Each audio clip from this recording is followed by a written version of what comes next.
Oke teman-teman, untuk hari ini saya akan memutarkan sebuah video atau berita, dan untuk video atau berita kali ini yang dibahas yaitu tentang presiden kita, yaitu Bapak Prabowo Subianto. Nah, ini Bapak Prabowo Subianto yang kemarin di Hari Raya Idul Fitri telah mengadakan yaitu open house.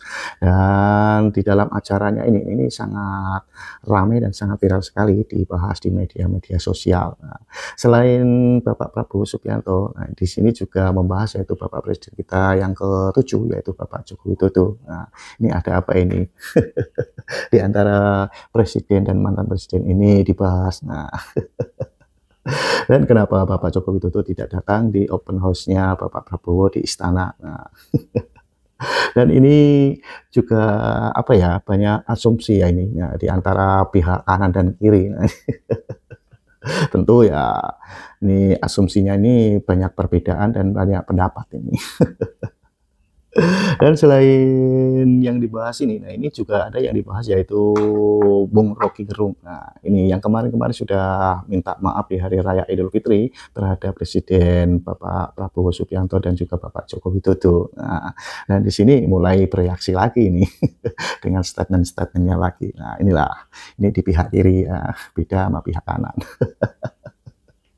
Ya, pokoknya kita ambil positifnya aja. Dan ini banyak lagi nih yang dibahas-bahas lagi. Nah, tentunya untuk pembahasan atau komentar ini ya seperti biasa dibahas dan dikomentari oleh teman kreator kita, yaitu Opung Parpilak. Nah, tentunya teman-teman tahu semua kan tentang pembahasan atau komentar Opung Parpilak ini. Nah, pasti teman-teman dibikin tertawa-tawa. Nah,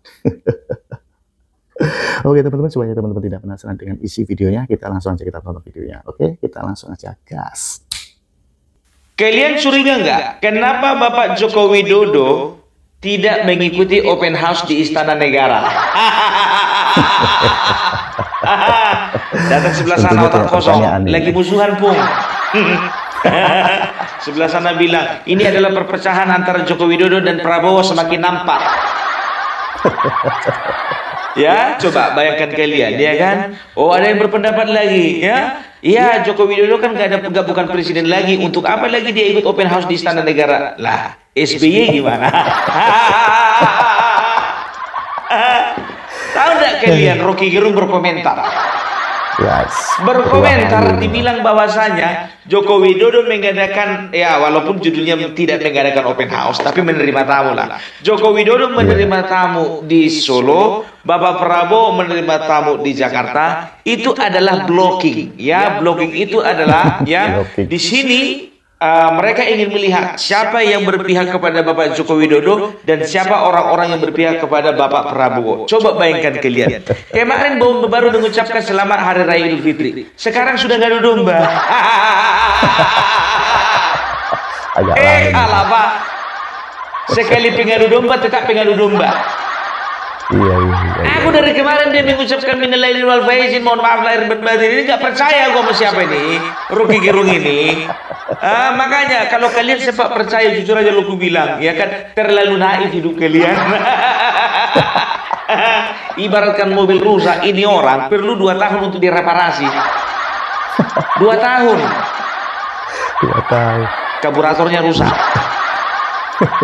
Bloknya harus diganti. Evaporator AC-nya pun juga udah kotor kali.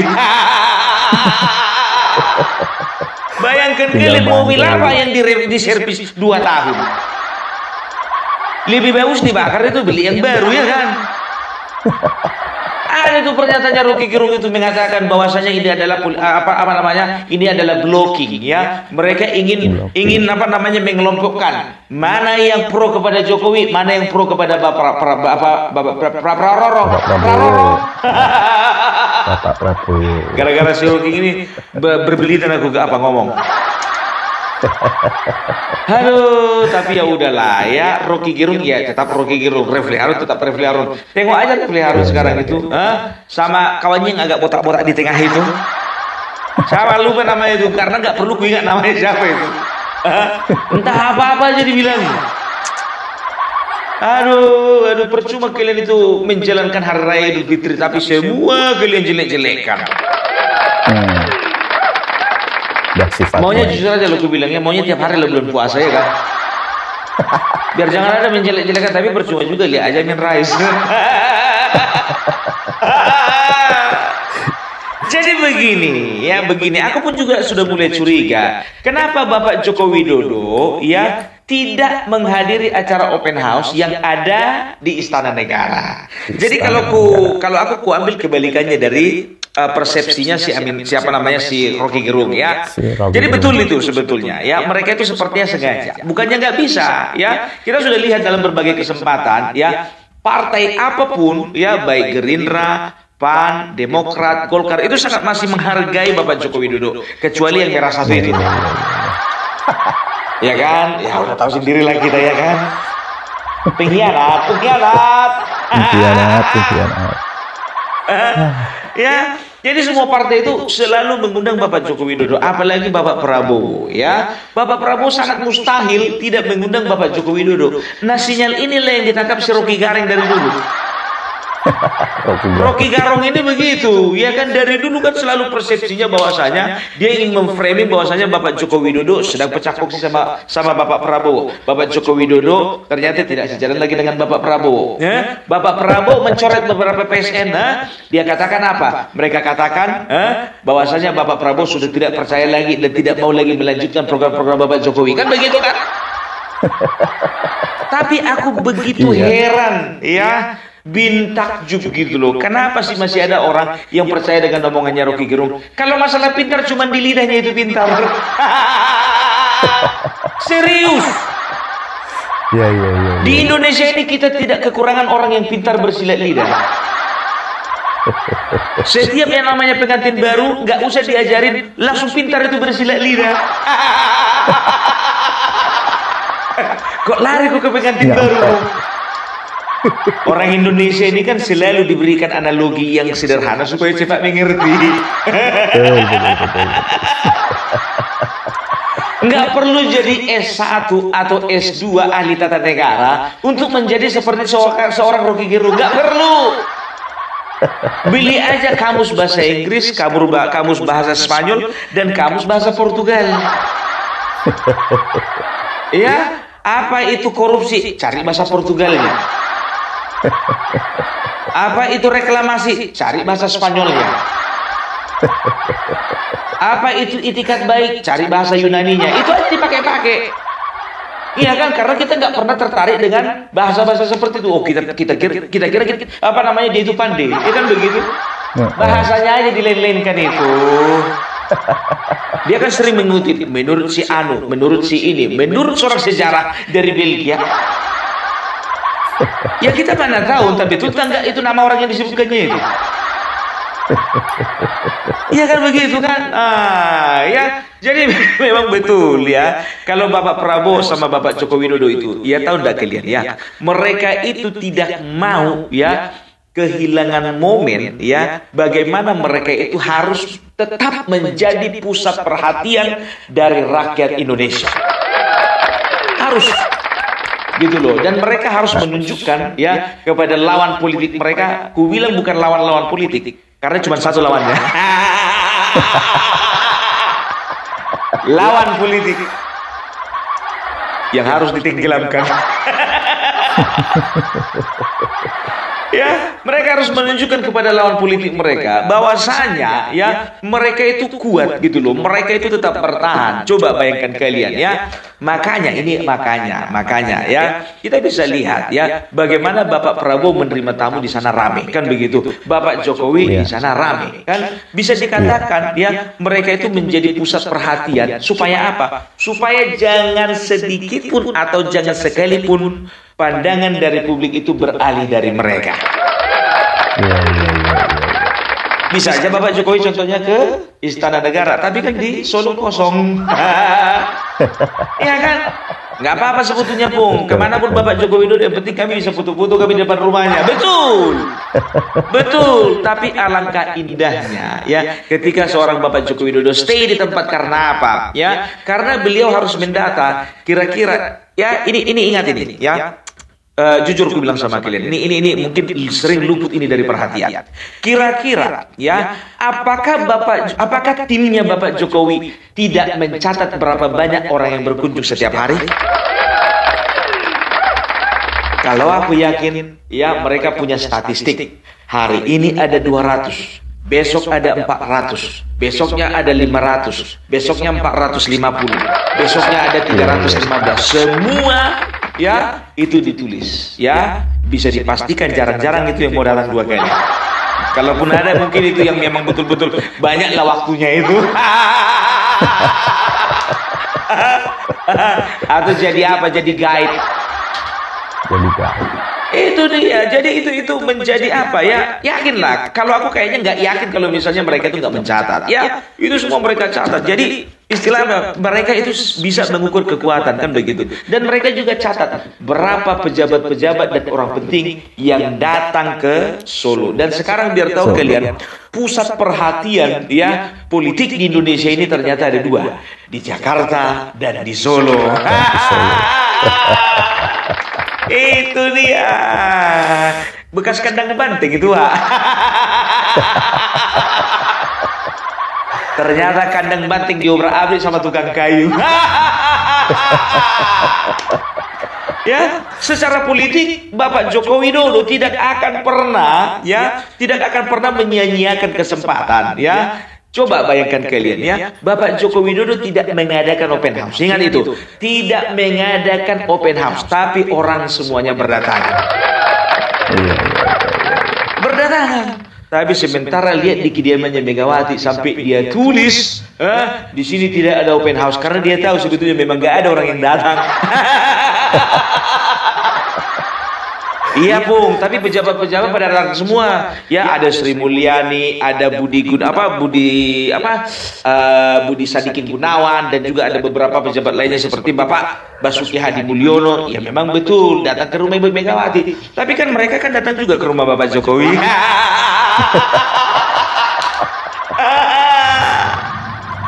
Iya kan? Itu dia. Jadi bisa dikatakan kalau si Merah udah nggak ada lagi kekuatannya apa-apa. Ya makanya aku bilang, coba dari sini saja coba lihat, istana penuh, rumah Bapak Jokowi penuh, rumah Megawati kosong.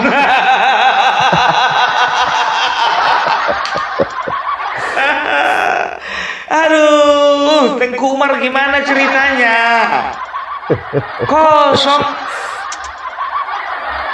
Aduh, kalau aku jujur aja aku bilang ya, momen Lebaran ini sebetulnya momen kita menunjukkan bagaimana kita itu bisa menjadi pribadi yang membuka rumah kita untuk pintu silaturahmi. Nah ini ditutup. Ditutup. Aduh, justru di sini PDIP ya harusnya mereka tuh berpikir logis. Di sinilah maunya mereka menunjukkan kepada masyarakat, kepada rakyat bahwasanya mereka itu ya masih menginginkan ya silaturahmi tetap terjalin antara mereka dengan masyarakat gitu loh. Kenapa minder? Karena di istana ada bagi-bagi bingkisan, tempat kalian nggak ada bagi-bagi bingkisan. Ya kalau ada uang bikin, kalau nggak ada nggak usah. Uangnya itu loh yang nggak ada. Iya. Ya kan? Jadi kalau pengamat politiknya kalian bilang membacanya ini, ya semua dibolak-balik ini.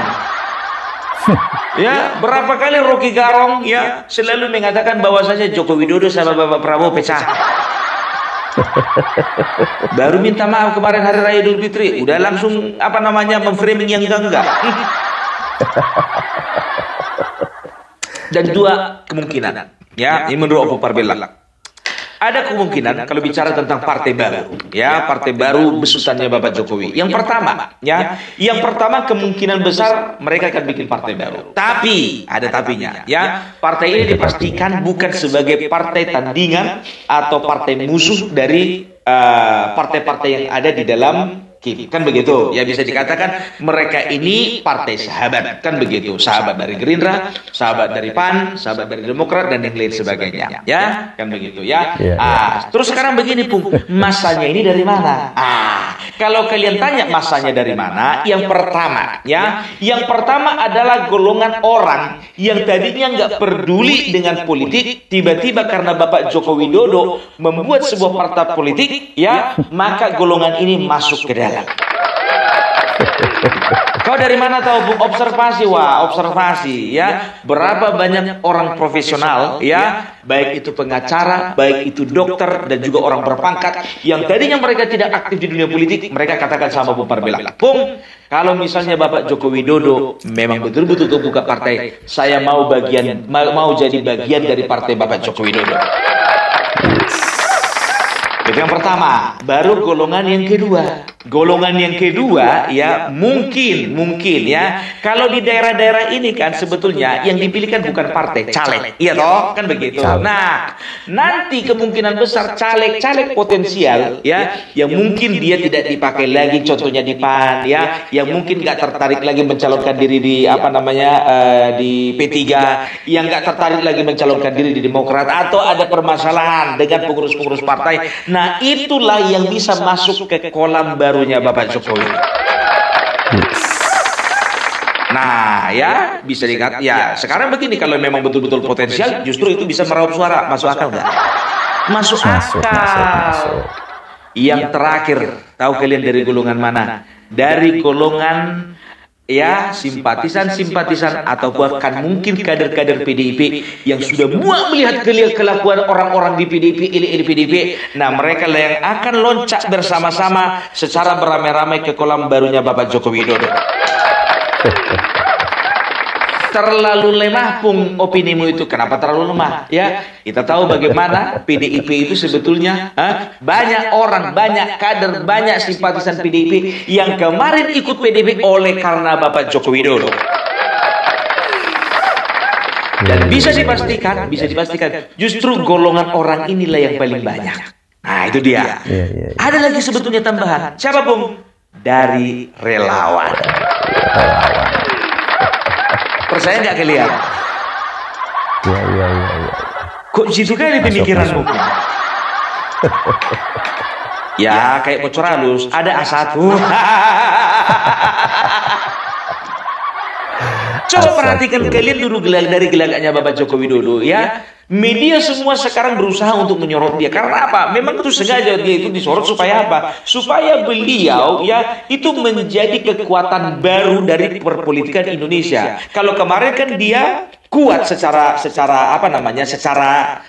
performa, kuat secara ketokohan dan kuat secara karakter, tapi dia di bawah bayang-bayangnya Megawati karena dia itu kemarin petugas partai, kan begitu. Jadi belum full power. Tapi kalau untuk yang sekarang, aku melihat auranya Bapak Jokowi sekarang lebih powerful sekarang daripada ketika dia menjadi seorang presiden.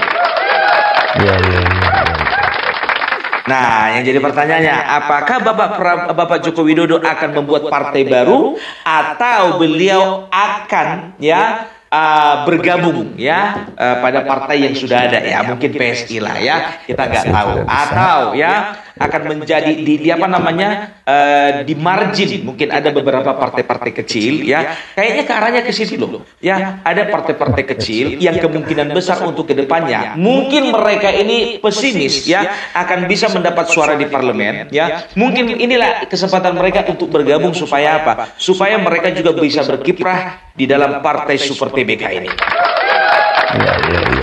Jadi maksudnya mana, Bung? PSI bisa jadi, kita lihat saja nanti. Itu loh ya. Kalau sebelah sana ya jujur aja aku bilang udah gemetaran itu. Udah mikir panjang itu. Mereka sudah lihat, sudah kalkulasikan kekuatan Bapak Jokowi sampai di mana. Makanya mereka itu uring-uringan. Selalu mereka itu berusaha untuk menjatuhkan citra Bapak Jokowi supaya apa? Supaya Bapak Jokowi ya kehilangan harkat dan martabat dan juga kehilangan simpati dari masyarakat. Tapi ternyata bodoh mereka. Ya, justru simpati masyarakat makin hilang sama mereka. Itu loh ya, kita akan melihat bagaimana. Coba perhatikan kalian, dimanapun Bapak Jokowi hadir, di situ ketua umum partai Bapak Jokowi, monggo Pak. Itu dia, karena mereka melihat ya ada something big di dalam Bapak Joko Widodo gitu. Emang ada uangnya, Pung. Ku bilang sama kalian, ketika satu tokoh ya, ketika seorang tokoh memang betul-betul kuat karakternya, kuat wibawanya, kuat karismanya, dia itu seolah menjadi magnet, bukan hanya bagi rakyat biasa, tapi juga bagi orang-orang berduit, berkantong tebal, dan juga yang berekening penuh. Kan begitu? Artinya apa? Pengusaha-pengusaha juga bakal merapat sama dia, gitu. Jadi pengusaha dari si merah hati-hati, loncat nanti, pegang kalian itu erat-erat. Ya sekarang kan begini, namanya pengusaha, namanya bisnis, ya kan? Ini kan berbicara kepentingan, kan begitu, sah-sah saja, nggak masalah. Waktu Bapak Prabowo sama Bapak Jokowi juga bertanding 2014, di belakang mereka juga ada bohir-bohir kok. Iya kan begitu. Waktu 2019, waktu 2024 begitu juga. Tapi Bapak Prabowo kan tidak fokus kepada bohirnya. Ya gimana pun juga. Coba bayangkan kalian, kita lihat beberapa tempat kampanye. Coba. Kalau untuk sebelah kiri dan sebelah kanan 01, 03 dibayar dulu baru datang. Masanya itu entah dimanapun kampanye dibayar dulu baru datang. Atau bayar di tempat COD. Tapi kalian perhatikan 02. Karena sosok Prabowo dan Gibran ini yang nggak bisa dipisahkan inilah, ya. Makanya banyak rakyat masyarakat berbondong-bondong datang ke sana dengan ongkos sendiri, uang konsumsi sendiri, uang minyak sendiri, bahkan cetak baju sendiri. Itu dia. Itu kalau sudah berbicara rakyat cinta kepada pilihannya, ya. Jadi itu pun juga berlaku kepada Bapak Joko Widodo. Nah makanya para pengamat-pengamat politik yang sebetulnya pengamatannya itu pun masih perlu untuk kita amati. Ya kan gitu kan bahasaku kan, pengamat politik ini sebetulnya pengamatannya ini masih perlu untuk diamat-amati. Karena kalau nggak diamat-amati pengamatannya dari pengamat politik ini sebetulnya nggak bisa dipertanggungjawabkan pengamatannya. Kayak mana ya bahasamu itu berbelit-belit? Ya kalian mencerna itu. Kalau nggak tercerna kalian tanya sama Amin Rais. Ya kan begitu. Makanya mereka berusaha untuk memframing bahwasanya Bapak Prabowo dengan Bapak Joko Widodo ini ya memang harus dibenturkan kan begitu. Adalah yang bilang mereka itu matahari kembar, adalah yang bilang mereka itu bulan apa namanya? Bulan apa sih kalau terbelah dua itu?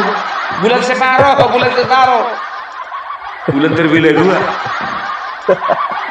Kan begitu sampai ada gitu dikutip dari omongan-omongannya Pak Luhut ya, entah siapa, entah omongan siapa itu ya, pengamat politik mana itu ya, mereka mengatakan jangan sampai ada di Indonesia ini matahari kembar.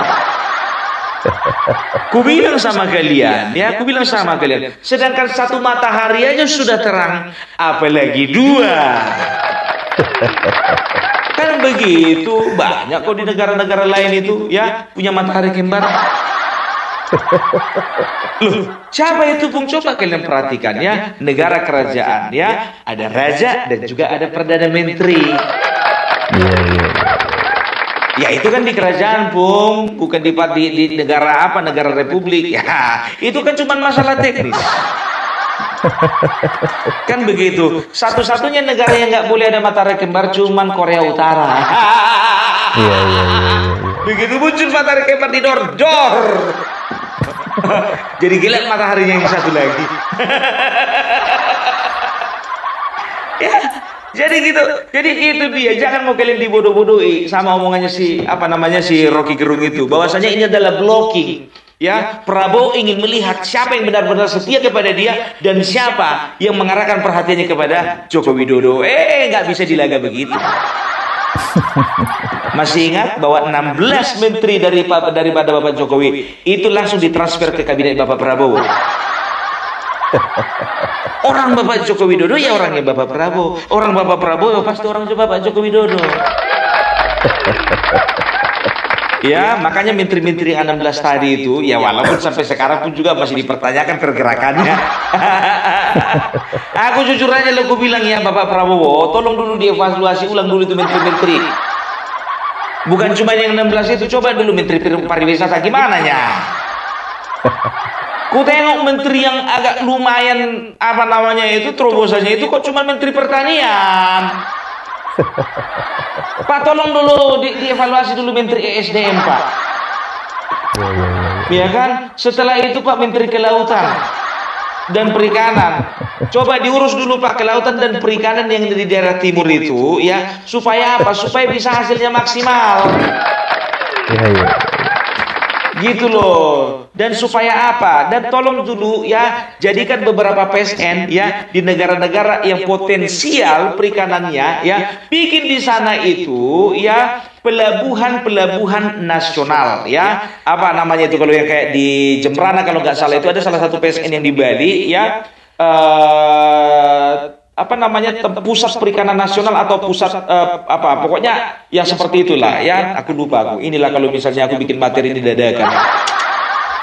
Jadi istilah-istilahnya itu mau lupa.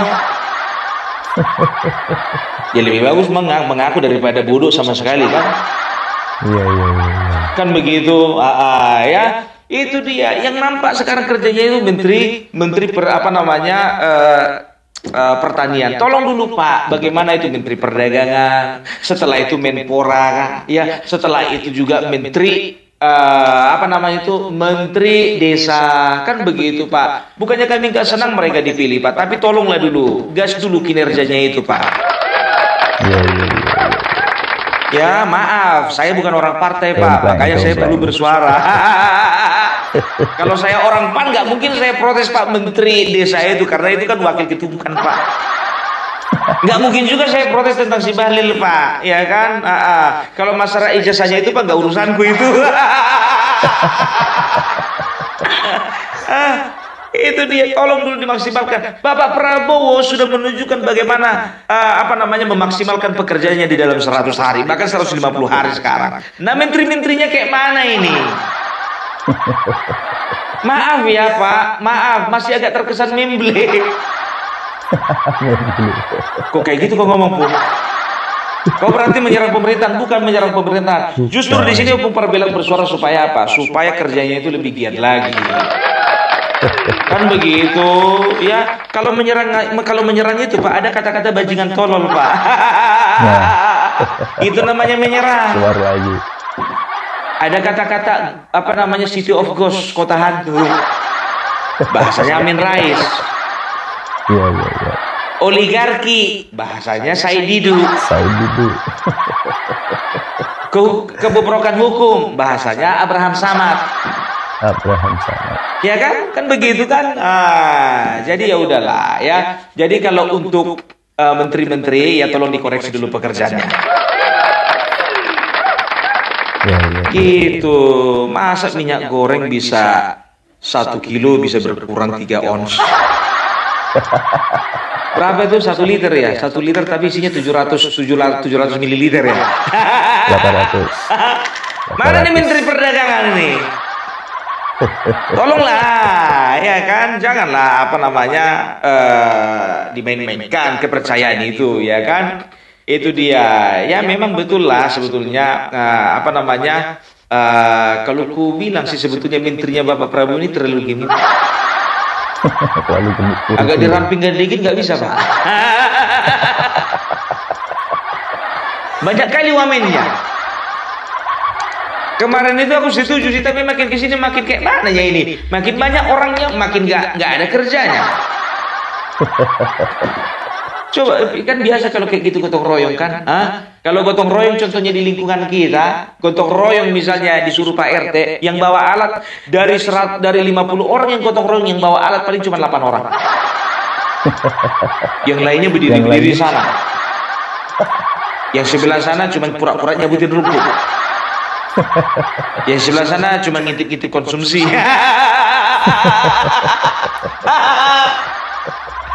Aduh, tetap kami mendukung Bapak. Gitu dia. Dan juga masalah politik dan keamanan ini Pak. Tolonglah dulu Pak, kayak Rizik Syihab itu Pak. Udah ngajak-ngajak perang itu. Iya kan? Tolong Panglima TNI dan juga Bapak Kapolri, tolong kalian bersinergi juga mengamankan manusia seperti itu. Iya.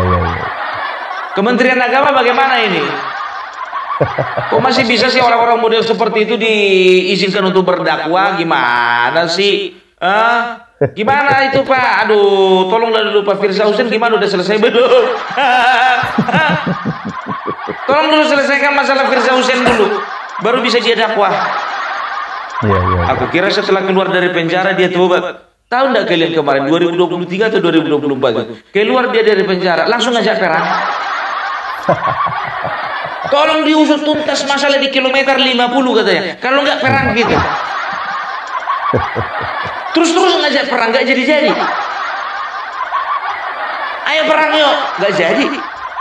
Ayo ngasa golok yuk, nggak jadi. Nggak jadi.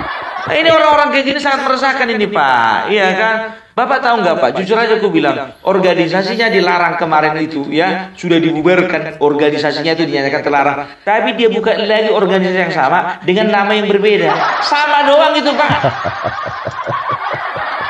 Kan sama doang itu contohnya, ya kan contoh nih, ya kan? Bapak beli sabun Lifebuoy, kan begitu, biar kelihatan mahal ya. Bapak gantilah bungkusnya menjadi Dettol. Tapi kan isinya sama-sama Lifebuoy. Lifebuoy Pak, Lifebuoy. Bungkusnya Dettol. Jadi begitu juga orang ini sebetulnya. Ganti nama itu memang, tapi kan itu juga orangnya. Hati-hati Pak. Kenapa Pak? Mentang-mentang Bapak kawan lama sama dia.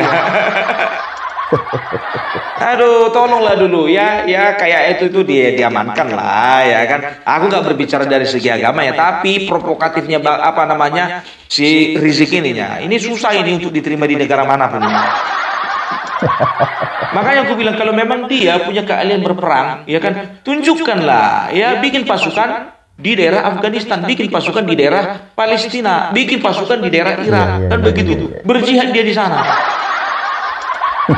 Ini berjihad di negara sendiri. Yang mau dilawan bangsa sendiri. Yang mau dimusuhi ya sesama agamanya sendiri. Iya Bung, dia kan gara-gara sakit hati, gara-gara masalah monyet. Kalau masalah monyetnya, ya tolong selesaikan secara monyet. Kan begitu, ya namanya silap kata gitu loh. Ya bisa saja keselio lidah, habis itu minta maaf. Ya dimaafin dong, bukan diajak perang. Iya kan, keras yang di sebelah sini, sebelah sana lebih keras lagi Pak. Bukannya bilang apa pasukannya yang ini, yang semuanya ini lebih banyak dari pasukannya Habib Rizik. Udah kudata itu, ya kudata Jawa Barat segini, Jawa Timur segini, ya Banten segini, di Jawa Tengah segini, di daerah Lampung segini.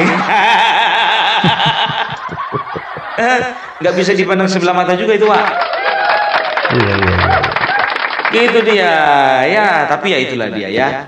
Tadi perasaan kita ngobrolin masalah Bapak Jokowi sama Prabowo. Kenapa kita malah bahas manusia yang satu ini? Udahlah kita tinggalkan lagi. Ya, jadi begitu dia ya. Jadi kalau bisa dikatakan kalau berbicara tentang partai politik yang baru ya, kita akan lihat sebentar lagi ya. Kalaupun secara teknis beliau tidak membuat sebuah partai baru, paling tidak dia akan rubah satu partai ya menjadi sebuah partai yang sistemnya ya setelah itu mungkin kemasannya ataupun isinya pun juga ideologinya juga itu akan menjadi sebuah partai yang berbeda ya dari yang sebelumnya. Ya pertimbangannya dua sih, kalau partai baru ya kalau misalnya baru ya takut nggak dikenal, tapi kalau partai yang sudah ada, contohnya misalnya PSI udah dikenal, tapi nggak masalah sih, selagi Bapak Joko Widodo yang mendirikan partai itu kurasa lebih besar dia dari partai yang lain. Ya kan, itu dia ya. Jadi itulah dulu dari Bung Parpelak ya. Jadi jangan pernah kalian termakan dengan omongannya Rocky Gerung mengatakan bahwasanya Bapak Prabowo ingin melihat bahwasanya ada berapa orang yang pro dengan beliau dan juga ada berapa orang pro yang dengan Bapak Joko Widodo. Nggak apa-apa, yang penting istana penuh, di Solo penuh, rumah Megawati kosong. Ya. Kita lihat nanti 2029 ya, tidak ada lagi yang namanya perhatian kepada Partai Demokrasi Indonesia Perjuangan. Kalian akan kehilangan simpati karena apa? Kolam kalian sudah mulai kosong karena apa? Ikan-ikannya udah loncat beberapa dan bahkan sebagian besar ke kolamnya Bapak Jokowi. Kau rupanya mau megang partainya Bapak Jokowi juga, Pak? Enggak, aku tidak tertarik untuk masuk partai. Ya ini kan asumsiku. Dan ini adalah hasil analisa Bung Parpelak kan. Iya, iya, iya. Gitu dia ya. Jadi itulah dulu dari Kumpar Bela. Salam NKRI harga mati. Salam. Oke, terima kasih teman-teman yang sudah menonton videonya. Itulah keseruan Kumpar Bela membahas dan mengomentari videonya, yaitu tentang Bapak Prabowo Subianto dan juga Bapak Joko Widodo dan juga Rocky Gerung dan PDIP dan yang lainnya. Nah, gimana menurut pendapat teman-teman? Apabila teman-teman ada saran atau ada pendapat, silahkan komen di kolom komentar. Sampai jumpa di video selanjutnya. Selamat beraktivitas. Sampai jumpa.